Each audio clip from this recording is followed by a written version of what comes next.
नमस्कार, मी अमरीन आणि आपण पाहत आहात एडीएन स्पंदन मनामनाचे। आता एक नजर आजच्या ठळक घडामोडींवर। धनगर समाज आरक्षणासाठी तयार करणार मानवी साखळी। शेतकऱ्यांना सरसकट 50,000 रुपये नुकसान भरपाई द्या, राष्ट्रीय समाज पक्षाची मागणी। महिलांनाही पुरुषांइतकाच पगार द्या, वंचित बहुजन आघाडीचा प्रस्ताव। आता सविस्तर बातम्या। जय मल्हार सेना महाराष्ट्र यांच्या वतीने आज पत्रकार परिषदेचे आयोजन करण्यात आले। राज्यातील धनगर समाजाला घटनेने दिलेले अनुसूचित जमातीचे आरक्षण देण्यासाठी अंमलबजावणी करावी, याकरिता औरंगाबाद ते जालना भव्य मानवी साखळीचे आयोजन 22 ऑक्टोबर रोजी करण्यात येणार असल्याची माहिती या पत्रकार परिषदेत देण्यात आली।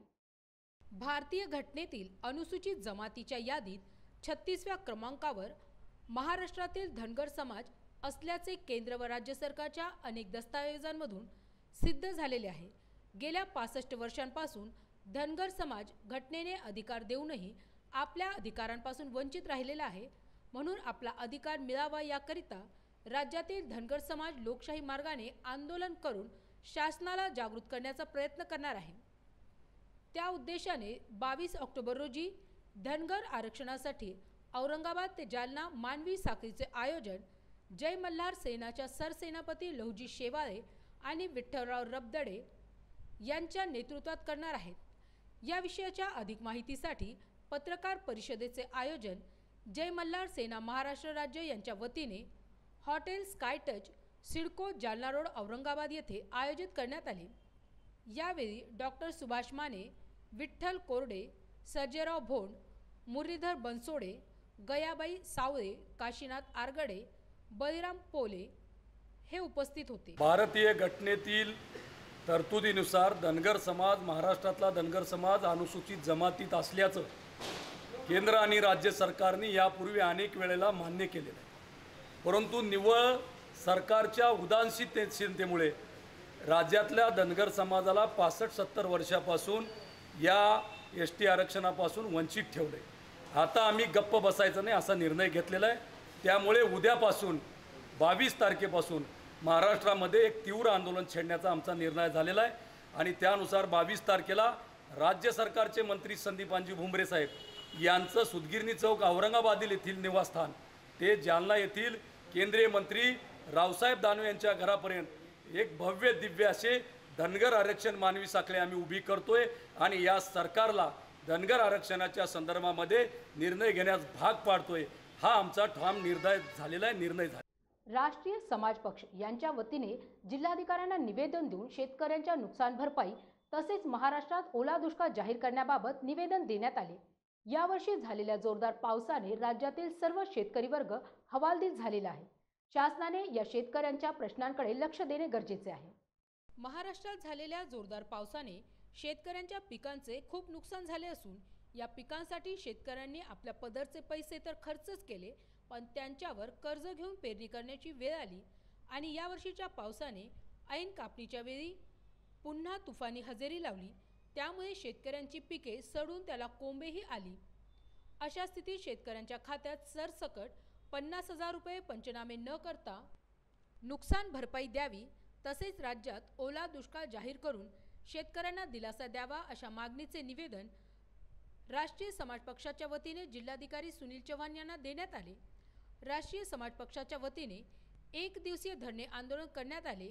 या निवेदनावर मराठवाडा अध्यक्ष महिला आघाडी शीतलाताई कांबळे, मराठवाडा उपाध्यक्ष सुरेश कटारे, प्रदेश प्रवक्ता भास्कर टेकाळे, जिल्हा संपर्क प्रमुख नारायण रिठे, युवक जिल्हाध्यक्ष दिलीप रिठे, शहर अध्यक्ष रशीद शेख, जिल्हा सरचिटणीस पांडुरंग काळे, जिल्हा युवक सरचिटणीस किशोर माळी, सुमित हिवराळे, किरण शेजूल, राहुल सरोदे यांनी स्वाक्षऱ्या केल्या। धनगर साहब तुम आगे बढ़ो, हम तुम्हारे साथ हैं। धनगर साहब तुम आगे बढ़ो, हम तुम्हारे साथ हैं। शेतकऱ्यांना ओला दुष्काळ जाहीर करावा, तसेच शेतकऱ्यांच्या अकाउंटमध्ये 50,000 रुपये या महाविकास आघाडी सरकारने केलंच पाहिजे। आमची मागणी आजची फक्त एवढीच आहे की शेतकऱ्याला न्याय मिळाला पाहिजे हक्काचा त्यांना न्याय मिळाला पाहिजे. शेतकऱ्यांच्या अकाउंटमध्ये 50,000 रुपये थेट खात्यामध्ये जमा केले पाहिजे या महाविकास आघाडी सरकारने. वंचित बहुजन आघाडी औरंगाबादच्या वतीने कामगार उपायुक्त कार्यालय औरंगाबाद मार्फत महाराष्ट्र मुख्यमंत्री उद्धव ठाकरे, उद्योग राज्यमंत्री आदिती तटकरे, रोजगार हमी मंत्री संदीपान भुमरे, कामगार मंत्री दिलीप वळसे, महिला बाल विकास मंत्री यशोमती ठाकूर, सामाजिक न्याय मंत्री धनंजय मुंडे यांना औरंगाबाद जिल्ह्यातील औद्योगिक आणि खासगी व्यवसाय क्षेत्रातील कामगार महिलांना पुरुषांसमान वेतन देण्याचा निर्णय तयार करून त्याबाबत अंमलबजावणी करणे या संदर्भात वंचित बहुजन आघाडीच्या वतीने निवेदन देण्यात आले. भारत या स्वतंत्र देशामध्ये भारतीय संविधान आधारे महिला पुरुष समान कायदा तयार करण्यात आला. समता प्रस्थापित करण्यासाठी भारतरत्न डॉक्टर बाबासाहेब आंबेडकर यांनी राज्यघटनेची निर्मिती केली. परंतु महाराष्ट्र राज्यात समता असण्याचे चिन्ह दिसून येत नाही. आजही खासगी क्षेत्रात महिलांचे वेतन पुरुषांपेक्षा अतिशय कमी आहे. याकडे कुठल्याही प्रशासनाने आजपर्यंत दखल घेऊन योग्य उपाययोजना केल्याचे दिसून येत नाही. औरंगाबाद जिल्ह्यातील अनेक खासगी औद्योगिक कंपन्यांमध्ये पुरुषांप्रमाणे काम आणि वेळ देऊनही महिलांना वेतन कमी दिले जाते असे लक्षात आले आहे. याचा अर्थ आजही महिलांना भेदभाव आणि गुलामगिरी देशात वास्तव्य करण्यास भाग पाडत आहोत असा होतो. अशा भेदभाव करणाऱ्या सर्व कंपनी, कामगार क्षेत्र, व्यावसायिक यांच्या कामगारांची प्रत्यक्ष पाहणी करावी. ज्या ठिकाणी असा भेदभाव आढळून येत आहे त्या कंपनी, खाजगी व्यवसाय व इतर संबंधित क्षेत्र यांचे परवाने रद्द करावे व त्यांच्यावर दंडात्मक कार्यवाही करावी. वंचित बहुजन आघाडी औरंगाबाद तर्फे सदरील विषयावर प्रशासनाने गांभीर्याने विचार करून लवकरात लवकर महिला पुरुष समान वेतन संदर्भात शासन निर्णय पारित करून त्याची अंमलबजावणी न केल्यास 15 दिवसांनी संबंधित कार्यालयावर आंदोलन, धरणे, उपोषणे, मोर्चे काढण्यात येईल असा इशारा वंचित बहुजन आघाडीच्या वतीने देण्यात आला. सदरील निवेदन वंचित बहुजन आघाडी औरंगाबाद पश्चिम जिल्हाध्यक्ष योगेश गुलाबराव बन यांच्या नेतृत्वाखाली देण्यात आले. यावेळी उपस्थित औरंगाबाद पूर्वचे जिल्हाध्यक्ष प्रभाकर बकले, शहर उपाध्यक्ष भगवान खिल्लारे, जिल्हा सदस्य PK दाभाळे, ॲडव्होकेट संतोष लोखंडे, सतीश गायकवाड, बाबासाहेब वक्ते, प्रदीप धनेधर, संजय वानखेडे, राहुल गायकवाड, महिला आघाडीच्या धम्मप्रिया खरात, सम्यक विद्यार्थी आंदोलनतर्फे जयश्री शिर्के आदी मोठ्या संख्येने उपस्थित होते. पी गोपीनाथ रेड्डी कंपनीच्या कारभाराबाबत यापूर्वीही आक्षेप घेण्यात आलेले आहेत. कचरा उचलण्यासोबतच हे कर्मचारी आपल्या कचऱ्यामध्ये माती, दगड हे वजन वाढविण्यासाठी मिश्रित करून महानगरपालिकेच्या तिजोरीतून पैसे उकळण्याचे काम करीत आहे. याच मुद्द्यावर यापूर्वीही रेड्डी कंपनीची चौकशी करण्याची मागणी करण्यात आली होती. या बातमीची शहानिशा महाराष्ट्र नवनिर्माण सेनेच्या पदाधिकाऱ्यांनी केली असल्याची आमच्या एडीए न्यूज चॅनलच्या माध्यमातून सांगितले आहे. कचरा जमा करणाऱ्या कंपनीला शहरातील कचरा जमा करून डम्पिंग ग्राउंडवर नेऊन टाकण्याचे काम दिलेले आहे. हे काम रेड्डी कंपनीला महानगरपालिका औरंगाबादच्या वतीने देण्यात आले आहे. यापूर्वीही या कचरा कंपनीबद्दल बऱ्याच तक्रारी आलेल्या होत्या आणि त्या तक्रारींचे प्रकरणही सर्वांच्याच निदर्शनास आणून दिलेले आहे. माती मिश्रित कचरा वाहून नेण्याचे काम ही कंपनी करीत आहे. याबाबतची बातमी 4 ते 5 दिवसांपासून महाराष्ट्र नवनिर्माण सेनेच्या कार्यकर्त्यांना मिळत होती. याच बातमीची शहानिशा करण्यात आली. त्याचबरोबर आमच्या एडीए न्यूजच्या व्हिडिओ जर्नलिस्ट असगर अली यांच्या कॅमेऱ्यातही या मातीयुक्त कचऱ्याचे दृश्य कैद झाले आहे. तसेच या कारोबारात रेड्डी कंपनीचे काही अधिकारी कर्मचारी सहभागी असतील अशी शंका महाराष्ट्र नवनिर्माण सेना पश्चिम उपविभाग प्रमुख विजय रणभुरे यांनी उपस्थित केली आहे. बऱ्याच महिन्यापासून आम्हाला ही कुणकुण होती, परंतु पाठीमागे खूप साऱ्या नागरिकांनी याचा आमच्याकडे तक्रारी आणल्या होत्या. तर आमच्या सहकाऱ्यांनी गेल्या 4 ते 5 दिवसापासून यांचा पाठलाग केला. जी गाडी जिथनं ती भरल्या जाते, कुठं त्याचं कचरा मिश्रित केला जातो, त्याच्यानंतर डम्पिंग ग्राउंडला आल्यानंतर काटा केला जातो आणि तसाच तो विसर्जित करण्यात येतो किंवा त्यांची जी काही प्रोसेस पुढची होती ती अशी होती. तर ही माहिती आम्हाला 4 ते 5 दिवसापूर्वी कन्फर्म लागली होती. तर त्याच्यामुळे आम्ही ते आज आमचे सहकारी त्याचे पाठलाग करत होते आणि इथं आल्यानंतर आपण क्लिप दाखवाल तर त्याच्यामध्ये दिसून येईल की ती कचरा मिश्रित माती होती. परंतु विचार करायची गोष्ट आहे, जर आपण एक अंदाजा जरी धरला की 6 टन समजा आपण कचरा धरूया आणि त्याच्यात 4 किंवा 5 टन समजा माती मिश्रित होईल, तर आपणच विचार करू शकता की ते कुठपर्यंत जाईल, तो आकडा कुठपर्यंत जाईल. आणि याच्यात ह्या प्रकरणामध्ये खालपासून वरपर्यंत अधिकारी मिळालेले असतील. तर आता हे आम्हाला बघितलं, आमचे कॅमेराने पण बघितलं की याच्यामध्ये माती आहे. राईट. जर कोणी अधिकारीवर कारवाई नाही झाली तर पुढचं पाऊल काय असेल तुमचं? खूप तीव्र प्रकारची प्रतिक्रिया ही महाराष्ट्र नवनिर्माण सेना तर्फे मिळेल. आणि जेव्हा आम्ही इथं आलो आणि ह्या गाडीला आम्ही थांबवण्यात आलं आणि त्याच्यानंतर महानगरपालिकेचे जे काही वरिष्ठ संबंधित अधिकारी असतील, जे काही त्या रेड्डी कंपनीचे जे अधिकृत जे अधिकारी असतील, ते इथे यायला तयार नव्हते.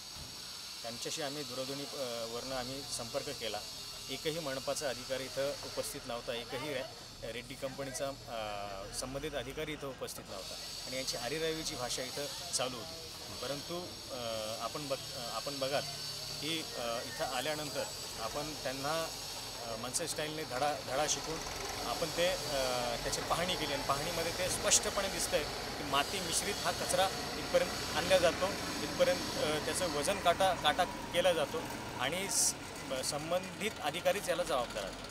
आपलं पूर्ण नाव आणि पोस्ट? माझं नाव विजय रणभरे, मी महाराष्ट्र नवनिर्माण सेनेचा उपविभाग प्रमुख पश्चिमचा. सर हमें एक बात बताइए, अभी हम यहाँ पे पहुँचे कचरा डिपो में, लेकिन यहाँ पे जो हमारे कैमरे ने जो मंजर देखा वो बहुत ही एक अलग मंजर था. कचरे के अंदर पूरी तरीके से मट्टी मिक्स नज़र आ रही थी. क्या कहेंगे आप? नहीं, मट्टी मिक्स नहीं, हमने कुंडे भर के लाए वाले साहब.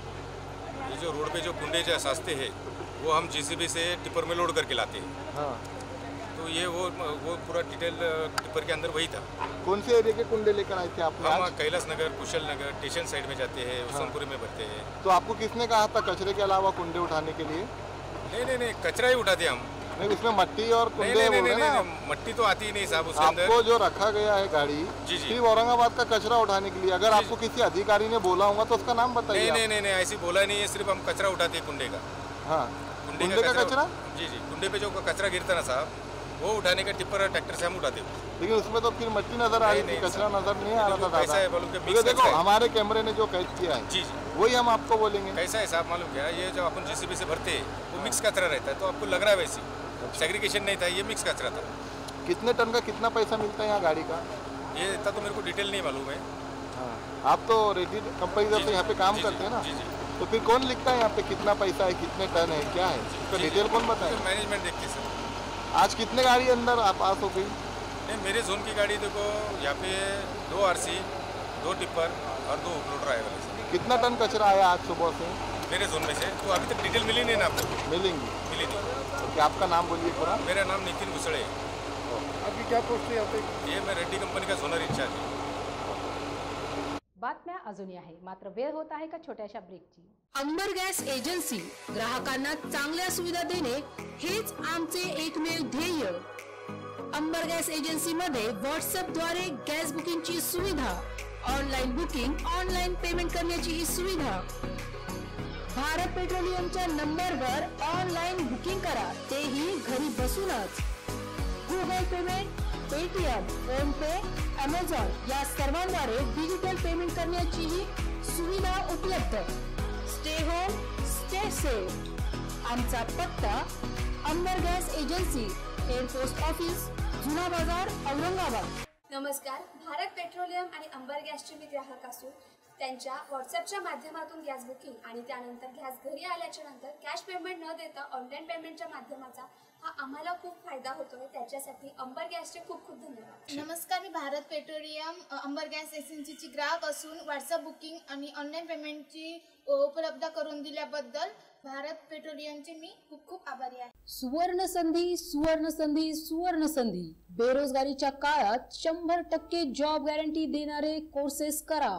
केंद्रीय शिक्षण मंडळ, भारत सरकार मान्यता प्राप्त DMLT, OT technician, diploma physiotherapy, ECG, X-ray, CT scan, BEMS, pharmacy in Ayurveda and Unani, diploma optometry, certificate in emergency medical services, diploma in hospital management. तसेच महाराष्ट्र शासनाच्या यशवंतराव चव्हाण महाराष्ट्र मुक्त विद्यापीठ आणि SNDT महिला विद्यापीठाचे BA मराठी व उर्दू माध्यम, MA सर्व विषय, BCom, MCom, MA एज्युकेशन, मानवी हक्क, गांधी विचार दर्शन, समंत्रक प्रमाणपत्र, बाल संगोपन कोर्स, नोकरी व्यवसाय सांभाळून हे कोर्सेस करता येतात.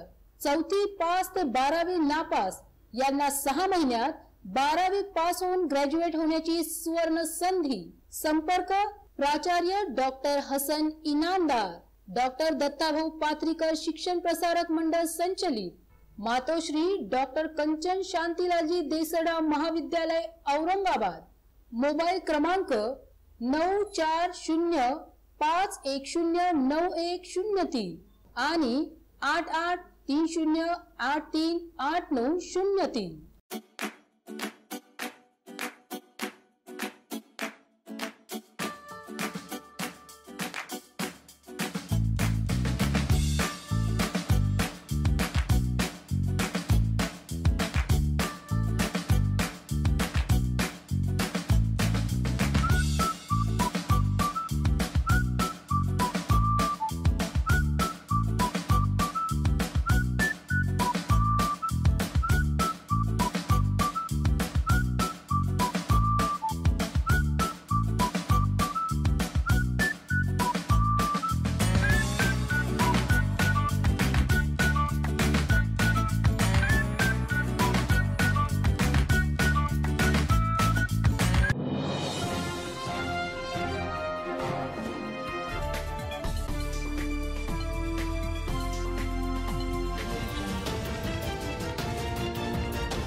ब्रेक नंतर पुन्हा एकदा आपले स्वागत. विकलांग यांच्या वतीने महानगरपालिकेच्या बाहेर निदर्शने करण्यात आली. शासनाने मंजूर केलेल्या निधीप्रमाणे मानधन हे सर्वांनाच मिळत नसून बोटावर मोजण्या इतक्या लोकांनाच या मानधनाचा लाभ झालेला आहे. तसेच या विकलांग लोकांना शासनातर्फे मंजूर करण्यात आलेली दुकानांची जागा, दुकाने, घरकुल योजनेअंतर्गत घरे हे देण्यात यावी. या मागणीकरता काँग्रेस विकलांग सेल CVC यांचे अध्यक्ष अब्दुल अन्सारी यांच्या वतीने महानगरपालिका आयुक्तांना निवेदन देण्यात आले. अपंगावर अत्याचार बंद करा, बंद करा. महानगरपालिकेच्या समोर काँग्रेस विकलांग सेल CVC औरंगाबादच्या वतीने अपंगांनी निदर्शने केली. अपंगांसाठी 5% निधी राखीव ठेवण्याबाबत शासन परिपत्रकानुसार निर्देश सन 2016 पासून मंजूर झालेले आहेत. पण आत्तापर्यंत विकलांग लोकांना त्यांचा काहीच फायदा मिळालेला नसल्याने आज महानगरपालिकेच्या समोर काँग्रेस विकलांग सेलच्या वतीने निदर्शने करण्यात आली. तसेच महानगरपालिका आयुक्तांना मागणीचे निवेदनही देण्यात आले. हमारी कांग्रेस विकलांग सेल की तरफ से महानगरपालिका के सामने एक आंदोलन लगा गया है और हमारी मांग ये है कि महानगरपालिका के कमिश्नर साहब श्री पांडे जी, उन्होंने नया प्रस्ताव रखा था बीच में कि महानगरपालिका के तरफ से जो दिव्यांग लोगों को 5% निधि जो मिलती है वो बंद कर दे. जो पुरानी जो योजना है, चाहे वो विकलांगों को जो घरकुल दी जाती है गवर्नमेंट की तरफ से, जो गवर्नमेंट की तरफ से दुकानें अलॉट की जाती है, वो योजना विकलांगों पे लाने का प्रयास कर रहे हैं. जबकि ये योजना बहुत पुरानी है. लेकिन मेरा सवाल है महानगरपालिका से, कमिश्नर साहब से, कि आप जो कह रहे हैं कि महानगरपालिका दिव्यांग लोगों को घरकुल देंगी, धंधे के लिए जगह दुकान अलॉट करेंगी, अभी तक औरंगाबाद से कितने विकलांग लोगों को अपने घरकुल की सुविधा दी है और कितने विकलांग लोगों को दुकानें अलॉट की है, ये पहले ये बताइए. हम इतना निश्चित करते हैं और महानगरपालिका से यही मांग करते हैं कि दिव्यांग लोगों की जो पुरानी जो निधि जो है 5% निधि, जो 40 से 80 वालों को 2000 रुपये महीना और 80 से 100 वालों को जो तो 3000 रुपये महीना जो मिलती है वही लागू की जाए. यही हम महानगरपालिका से ये अपील करते हैं. पहिला आणि 5% निधीमध्ये जे 18 स्कीम आपण लागू केली त्याच्यामध्ये 12 स्कीम ऑलरेडी अपंग लोकांना आहे. काय 6 स्कीम तुम्ही नवीन वाढली, त्याच्यामध्ये अपंगाला कोणता फायदा झाला नाही। सर अभी तक कितने लोगों को घर को दिए महानगर पालिका ने, और आप जो बीच में जो 12 उत्तराखंड विकास में जो पेपर में ऐड किए थे उसमें ये भी कहा था कि महानगर पालिका की तरफ से दिव्यांग लोगों को जगह दी जाएंगी धंधे के लिए। अभी तक कितने दिव्यांगों को दी गई है। सर हमें ये कुछ भी नहीं चाहिए, हमें जो आपने जो निधि लागू की गई थी वही निधि हमें बिल्कुल चालू की जाए। ये हम कांग्रेस अपंग जैसों तरफ से मांग करते। निपुण साहब ने जो हमारे लिए GR बनाए थे, अपंग लोग 40 से 80% वालों को 2000 रुपये, 80 से 100 वालों को 3000 रुपये। अगर आप मानधन नहीं देना चाहते तो हमारी आपसे हाथ जोड़ से रिक्वेस्ट है कि साहब कम से कम इनकी पेंशन योजना को भी लागू कीजिए। कम से कम नहीं, अगर मानधन देना है मानधन का पैसा आप कहीं भी यूज़ करो, लेकिन इनको कम से कम महीने का पेंशन तो भी लागू करके इनको उसको भी आश्वासन। आप लोगों ने 2016 से अभी तक महानगर पालिका ने दिव्यांग लोगों को चॉकलेट खिलाई, लेकिन आज इतना कड़वा जहर पिलाया कि पूरे औरंगाबाद के दिव्यांग आज परेशान हो गए। अब हम ये किसके पास जाना सर, आप ये बोलो पहिले। 3 वर्ष झाले सर आमचे पैसे भेटले नाही आमच्या लोकांना। 3 वर्ष झाले। तुम्ही 1140 लोकांना पैसे दिले, त्याच्यानंतर म्हणते का आम्ही बंद करून टाकू स्कीम, दुसरी स्कीम लागू करू, असं कसं असं झालं सर? जेव्हा आमच्या राहिलं साहेब, तेव्हाच ते खाली आमची ओढून घेतली, असं झालं सर। जेव्हा आम्हाला जेव्हाचा टाइम आला तेव्हा तुम्ही खाली उचलून बाजूला फेकून द्यायला, मग करायचं काय आमच्या सारखे अपंग लोक? 17-18 घटक आहेत, त्याच्यामध्ये 17-18 घटकापैकी 1-2 घटक आपण लागू केले। त्या घटकापैकी आपण अपंगांना भत्ता लागू केला, उदरनिर्वाह भत्ता। तर आता महानगरपालिकेचं असं म्हणणं आहे की पूर्ण जे 16, 17, 18 जे काही घटक आहेत त्या घटकाच्या माध्यमातून ते सर्व घटक आपण लागू करू। कोणाचं लग्नाचं काम असेल, कोणाचं दवाखान्याचं काम असेल, कोणाचे शिक्षणाचं काम असेल, अशा पद्धतीचे जे काही 16, 17, 18 घटक आहेत त्या घटकाच्या अनुषंगाने आम्ही काम करू असं प्रशासनाचं महानगरपालिकेचं म्हणणं झालं। त्याच्यामुळं ते तुमच्या पेन्शन योजनेसाठी सुद्धा महानगरपालिकेने काही पैसे ठेवलेले आहे, पैसे ठेवलेले नाही असं नाही। आणि त्या माध्यमातून आम्ही जाहिरातसुद्धा दिली पेपरमध्ये की आम्ही कशा पद्धतीने किती 12.5 कोटी रुपयाचं बजेट ठेवलेलं आहे, तर 12.5 कोटी रुपये कशा पद्धतीने आम्ही खर्च करणार आहोत त्यासाठी सुद्धा आम्ही तुम्हाला सर्व पेपरमध्ये डिक्लेअर करून आणि सर्वांना त्याची माहिती व्हावं म्हणून आम्ही ते पण डिक्लेअर केलेलं आहे। आता राहिला प्रश्न तुमचं असं म्हणणं आहे की फक्त पेन्शन आणि पेन्शनच लागू करा। या संदर्भात तुमचं जे काही म्हणणं आहे, मी तुमचं म्हणणं माननीय आयुक्त महोदयांना, माननीय प्रशासक महोदयांना आम्ही ते सादर करत आहोत आणि करणार आहोत की तुम्ही अशा पद्धतीने मला बोलले, तुमचं म्हणणं असं आहे, मी माननीय आयुक्त महोदयांना ही गोष्ट सांगणार। हे कसं आहे सर, आमच्या विकलांग लोकांना ना घरकुल पाहिजेत ना काय पाहिजेत, आम्हाला आमची फक्त पेन्शन द्या। हो ते पण पद्धतीने द्या। या महिन्यापासून त्या महिन्याला आमचं पेन्शन भेटलं पाहिजे। त्याच माध्यमातून जिल्ह्याच्या व्यापक विकासासाठी केंद्र सरकारच्या प्रधानमंत्री आवास योजना, उज्ज्वला योजना, महामार्ग विकास, कौशल्य विकास यासह इतर विविध केंद्रीय योजनांची अंमलबजावणी करण्याकरिता जिल्हा विकास समन्वय व संनियंत्रण समितीची बैठक पार पडली। ही बैठक समितीचे अध्यक्ष रावसाहेब दानवे यांच्या अध्यक्षतेत पार पडली। यावेळी समितीचे सह अध्यक्ष तथा खासदार इम्तियाज जलील, खासदार डॉक्टर भागवत कराड, आमदार हरिभाऊ बागडे, आमदार अतुल सावे, आमदार प्रशांत बंब तसेच जिल्हा परिषद अध्यक्ष मीना शेळके तसेच विभागाचे वरिष्ठ अधिकारी उपस्थित होते। देखिए, बहुत ही ये अफसोस की बात है कि ये जो दिशा की जो मीटिंग होती है उसमें केंद्र सरकार की जितनी भी स्कीम्स होती है उसका रिव्यू किया जाता है। आखिरी मीटिंग जो हुई थी वो फरवरी 2019 के अंदर हुई थी, यानी कि 1.5 साल से ज़्यादा का समय हो गया है। उसके बाद ये मीटिंग ली गई है, जबकि रूल के हिसाब से हर 4 महीने के बाद है तो इसका रिव्यू किया जाना चाहिए। चाहे सरकार की जितनी भी केंद्र सरकार की स्कीमें हो, चाहे वो प्रधानमंत्री ग्राम सड़क योजना हो, प्रधानमंत्री आवास योजना हो, हेल्थ के इश्यूज़ हो, एजुकेशन के इश्यूज़ हो, नेशनल हाईवे के प्रोजेक्ट्स हैं, इन सब का रिव्यू है तो इस मीटिंग के अंदर किया जाता है। लेकिन 1.5 साल से हुआ नहीं था, आज ये मीटिंग हुई है और इस मीटिंग के अंदर जो बातें सामने आई है वो बहुत ही चौंकाने वाली बातें हैं। एक तरफ प्रधानमंत्री बड़ी बड़ी बातें करते हैं कि हम यहाँ पर करोड़ों रुपया दे रहे हैं करके, और दूसरी तरफ ज़मीनी स्तर के ऊपर उसका इस्तेमाल किस तरह से हो रहा है। यानी कि एक उदाहरण के तौर के ऊपर प्रधानमंत्री आवास योजना, ये इसको शुरू होकर तकरीबन 6 साल का वक्त हो गया है, और 6 साल के अंदर तकरीबन औरंगाबाद के अंदर 80,500 लोगों ने आवेदन किया है कि प्रधानमंत्री आवास योजना के अंदर इनको मदद मिलनी चाहिए। इसका पैसा आकर पड़ा हुआ है, लेकिन इतने सालों के अंदर महज 30 लोगों को, सिर्फ 30 लोगों को, यानी कि मांगने वाले जो थे जिन्होंने आवेदन किया है वो 80,500 लोग ने कहा है कि हम गरीब हैं, हमें प्रधानमंत्री आवास योजना के तहत हमको पैसा दिया जाए करके। इसकी 4 कैटेगरी है, वो 4 कैटेगरी के अंदर से सिर्फ एक कैटेगरी के अंदर अभी तक 30 लोगों को ये फाइनल दिया गया है। औरंगाबाद से शिरडी जाने का जो रास्ता है वो बहुत बुरी खस्ता हालत के अंदर है। वहाँ पे 14 किलोमीटर का टेंडर हो चुका है तकरीबन 2 महीने, लेकिन वो काम शुरू नहीं हुआ है।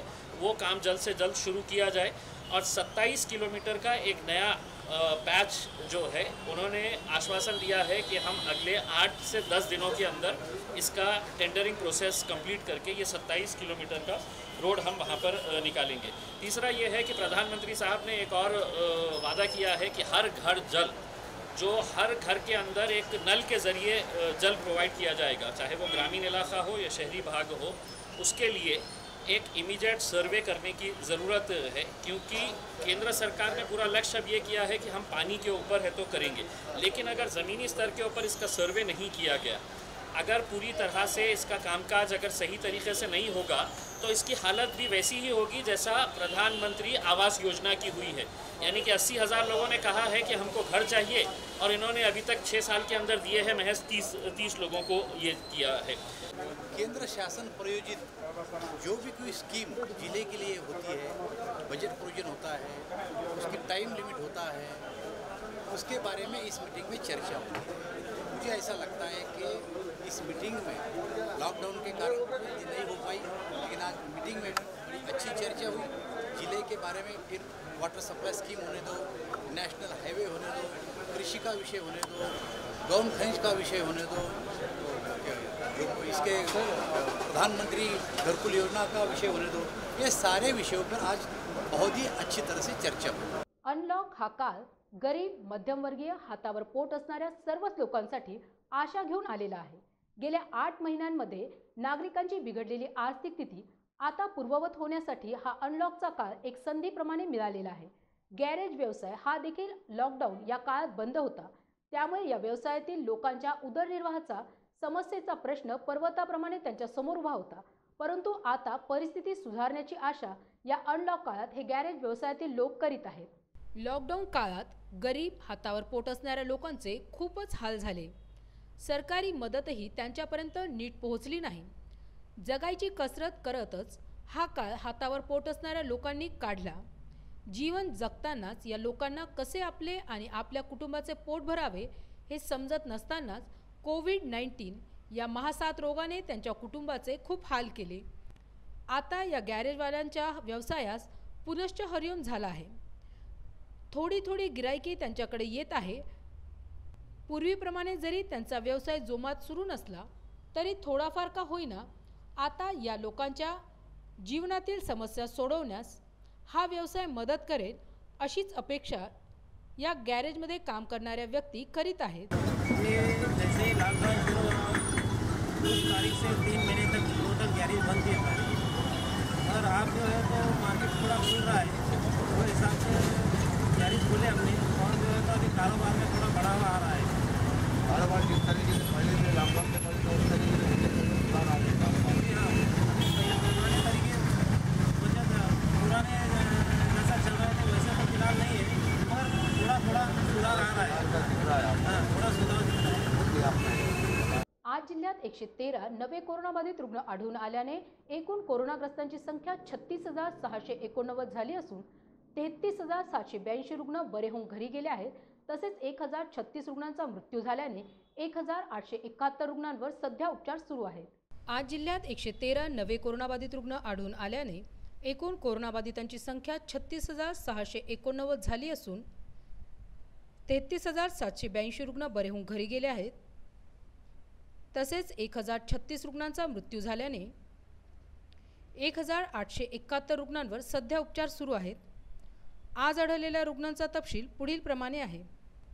Mukundwadi 1, किवनसरा park Ulkanagari 1, labour colony 1, दर्जी बाजार छावनी 1, अजबनगर श्रीराम अपार्टमेंट 1, उदय colony 1, Gajanan Nagar 1, Beed bypass 1, Bajrang colony 1, Mhasoba Nagar Harsul 2, Jadhav मंडी बांबू मार्केट 3, सुपारी हनुमान गुलमंडी 1, जय भवानी नगर 1, शानूरवाडी 1, कांचनवाडी 1 या भागातील कोरोना बाधित आहेत. शेवटी पुन्हा एकदा आजच्या ठळक बातम्या. धनगर समाज आरक्षणासाठी तयार करणार मानवी साखळी. शेतकऱ्यांना सरसकट 50,000 रुपये नुकसान भरपाई द्या, राष्ट्रीय समाज पक्षाची मागणी. महिलांनाही पुरुषांइतकाच पगार द्या, वंचित बहुजन आघाडीचा प्रस्ताव. आणि याबरोबरच आजचं हे बातमीपत्र इथे संपलं. पुन्हा भेटूयात पुढील बातमीपत्रात. तोपर्यंत पाहत रहा एडीएन स्पंदन मनामनाचे.